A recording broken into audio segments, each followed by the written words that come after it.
జగన్ భలే లెక్కలు విప్పి చెప్తుంటాడనమాట. తాజాగా 3 ఏళ్లలో ఒక్కో రైతు కుటుంబానికి మీరిచ్చిన హామీ ప్రకారం పీఎం కిసాన్ కాకుండా 60,000 ఇవ్వాలి.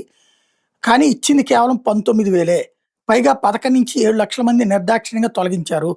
కౌలు రైతులకి ఆర్ఓఎఫ్ఆర్ పట్టాలను గిరిజనులకి మొండి చేయి చూపించారు. మీరు అధికారంలోకి వచ్చిన తర్వాత ఏ పంటకు గిట్టుబాటు ధర లేదు. ధరల స్థిరీకరణ నిధికి ఎగనామం పెట్టారు. ఉచిత పంటల బీమా రద్దు చేశారు.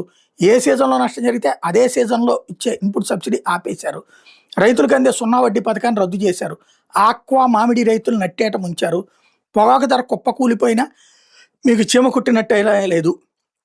ఇది జగన్మోహన్ రెడ్డి తాజాగా చేసుకొచ్చినటువంటి ట్వీటు. ఎలక్షన్స్ ముందు ఏదైతే 20,000 రూపాయలు మేమే ఇస్తాం, ఒకేసారి ఇస్తామని చెప్పినటువంటి తర్వాత ఇవ్వకపోవడాన్ని ప్రస్తావిస్తున్నారు. కాకపోతే జగన్ టైంలో 50,000 ఇస్తానన్నారు. ఏడాదికి 12,500 ఇవ్వాలి. అయితే 7,500 కదా ఇచ్చింది. 6,000 రూపాయలు మళ్ళీ కేంద్ర ప్రభుత్వానికి కూడా మన లెక్కన వేసేసాం కదా. కాకపోతే 13,500 ఇచ్చాము. ఆ లెక్కన చూస్తే 57 ఇచ్చాము. అది కేంద్ర ప్రభుత్వం డబ్బులు కూడా కలిపి కదా.